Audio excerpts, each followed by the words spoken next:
Historia. La historia de Lego Castle es la historia de la minifigura. Hoy en día, los fans de Lego damos por sentado dos elementos fundamentales de la marca: las icónicas minifiguras y la diversidad de temas de juego. Lego City, Ninjago, Star Wars. Hay un Lego para cada persona, pero lo cierto es que no siempre fue así. No solo eso, ambas cosas, los temas y las minifiguras, nacieron de hecho el mismo año, 1978. Kjell Kirk Christiansen, la tercera generación de los dueños de Lego, nieto de Ole Kirk e hijo de Gottfred, apostó el futuro de la empresa a la idea de que el siguiente paso lógico era dotar a los sets de construcción de personajes con los que los niños pudieran identificarse y diferentes ambientaciones en las que imaginasen sus propias historias. Sistemas dentro del sistema de Lego, basados en tres periodos temporales distintos: pasado, presente y futuro, y construidos a la escala de sus nuevos habitantes, las minifiguras. Legoland Town, poco después renombrado a Lego Town y antepasado directo del actual Lego City, representaba el presente y era el más sencillo de desarrollar al ser bastante continuista con lo que la compañía había estado haciendo principalmente hasta entonces. Townplan. Solo que ahora adoptando el tamaño de estos sonrientes muñequitos de color amarillo. A Kel Kirk le apasionaban los cohetes espaciales, y el programa Apolo había capturado su imaginación con la llegada del primer hombre a la Luna en 1969, así que el Lego Space, centrado en la exploración espacial, recibió su visto bueno de inmediato. El pasado, sin embargo, planteaba más dudas. Por un lado, inicialmente se valoraron diferentes opciones, como por ejemplo Vikingos, pero un diseñador que hoy en día es toda una leyenda dentro y fuera de Lego, Daniel August Klent, presentó un tema medieval con catapultas, castillos y justas que rápidamente ganó tracción entre sus compañeros. Un escollo era que los tiempos de la pistola de la paz quedaban muy atrás, y la compañía se tomaba muy en serio no convertir nunca la guerra en un juego de niños. El otro problema era puramente logístico. Cada nueva pieza implica un nuevo molde, y para hacer realidad las ideas de Daniel iban a necesitar bastantes. Además, cada pieza en un nuevo color tiene un coste añadido en términos de espacio físico de almacenaje, y el gris no era tan común en la época como lo es ahora, donde incluso bromeamos acerca de ello a costa de Star Wars. No, el gris era raro. Legoland Castle, o Lego Castle, recibió luz verde, pero los diseñadores tuvieron que aceptar algunos compromisos. Tendrían que conformarse con los colores existentes, y necesitaban encontrar un modo de hacer más pequeño el prototipo inicial del castillo de Daniel para que el modelo final no tuviese un precio prohibitivo.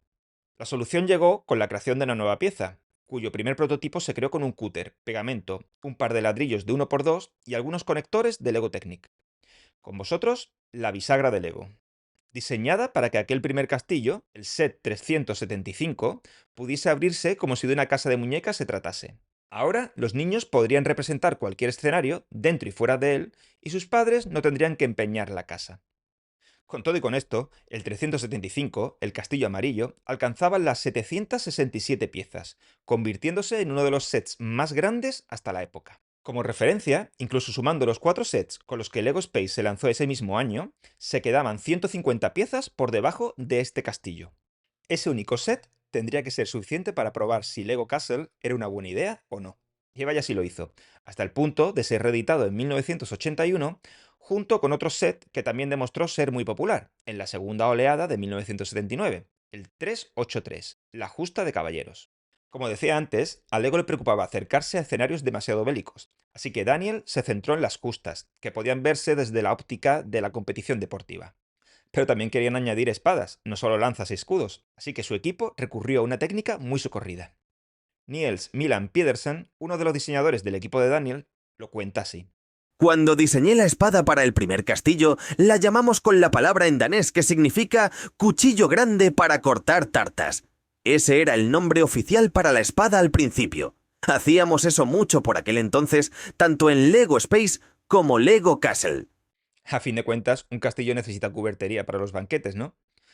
Me pregunto qué nombre le pondrían a las alabardas que también lograron incluir en el set. Una manivela para el puente de levadizo y un par de modelos de casco, uno de ellos en varios colores, terminó por consumir el presupuesto para el proyecto. El molde para los caballos tendría que esperar hasta el 84, así que los de todos estos sets primigenios serían también construcciones de Lego. Un poco frágiles, pero no carentes de encanto. Y si os parece que Lego utiliza demasiadas pegatinas ahora, aquí estamos en una época en la que incluso los torsos de las minifiguras o los escudos las utilizaban. La impresión en estas piezas no llegaría hasta el año siguiente.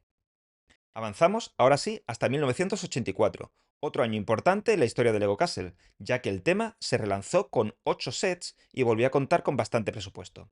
Además de los caballos, ahora diseñados para soportar las más duras justas sin desmontarse, hubo otro elemento al que los diseñadores Daniel August Clents, Niels Milan Pedersen y Jens Nugar Klusen lograron dar forma: la pared con ventana en arco. Como hemos visto, hasta ese momento levantar un castillo de Lego necesitaba muchas piezas, demasiadas si querían hacer otros diseños más ambiciosos. La pared con ventana en arco nació como una forma de ahorrar un montón de plástico y al mismo tiempo cubrir más superficie. El único problema es que en aquellos días no era tan sencillo como hoy crear un modelo en 3D y sacar el prototipo con una impresora. Si querían hacerlo rápido, tenían que modelarlo con lo que tuvieran a mano. Niels recuerda una anécdota al respecto. El panel de pared de castillo tiene 5 espigas de ancho en lugar de 6 porque teníamos el elemento del arco de 3 espigas con la abertura de la ventana. Esa pieza ya existía, así que pudimos construir prototipos con los ladrillos existentes. Nos sentábamos por la tarde, construíamos todos los elementos que necesitábamos y los pegábamos. Teníamos una pila de elementos hechos a mano y con ellos construimos los primeros prototipos de castillos grises, porque los ingenieros tardarían mucho en darnos algo y no podíamos esperar.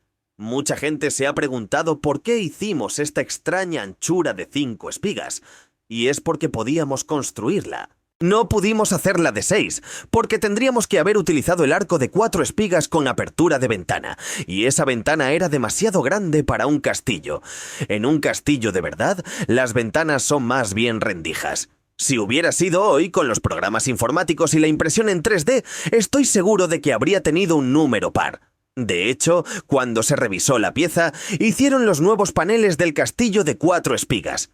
Pero teníamos razón en cuanto al tamaño de la ventana. Lo mantuvieron igual. Ahora teníamos algo parecido a aspilleras o saeteras, las clásicas aperturas desde las que los arqueros podían defenderse manteniéndose a cubierto. Así que también íbamos a necesitar arcos. Y los tuvimos. ¿Cuál fue esta vez la justificación para esquivar las normas del Lego? Bueno, en realidad, si os fijáis, en la mano de una minifigura parece que tan solo lo están llevando de un lado para otro, no apuntando a nadie. Vale, a mí no me miréis. La última historia que os quiero contar hoy relacionada con Lego Castle y sus diferentes encarnaciones a lo largo de los años está también relacionada con este asunto de evitar el conflicto y la violencia. Y es que en contra de lo que pueda parecer, las facciones que conocemos hoy día, como los Caballeros del León, los Halcones Negros o Guardianes del Bosque, tuvieron que abrirse camino a escondidas. No había buenos y malos, ni tan siquiera facciones oficiales como tales. Todo lo contrario. Lego no permitía a sus diseñadores hacer nada como eso, y lo que encontramos al principio son tan solo caballeros con diferentes emblemas compitiendo amistosamente en las justas, todos mezclados entre sí. Incluso cuando nos fijamos en sets como la Torre de Asedio de 1984, vemos que quien está en teoría atacando el castillo tiene el mismo escudo de armas que el soldado que lo defiende. Tan solo están jugando. En 1987, los hombres del bosque hacen acto de aparición, con sus característicos sombreros de pico estilo Robin Hood. Una banda de forajidos a los que Lego posicionaba más bien como bromistas que causaban problemas en los torneos de justas. Fueron todo un éxito, y trajeron un poco de aire fresco entre tanto castillo con sus escondites y guaridas. Los diseñadores sabían lo que estaban haciendo, y pese a las trabas de la compañía, se aseguraron de que los caballeros con el escudo del león tuvieran colores más claros, y aquellos con el halcón fueran más oscuros, apelando a arquetipos que los niños reconocerían inmediatamente. En 1988, un nuevo castillo, de un color negro intenso, seguía representando en teoría la morada de uno de los amistosos caballeros, pero también podía interpretarse sin esfuerzo como la guarida de un peligroso enemigo. A los escudos le siguieron las banderas, y con el lanzamiento en Lego Space de Futuron, la policía del espacio, resultó evidente que también necesitaban un antagonista al que perseguir: Blacktron.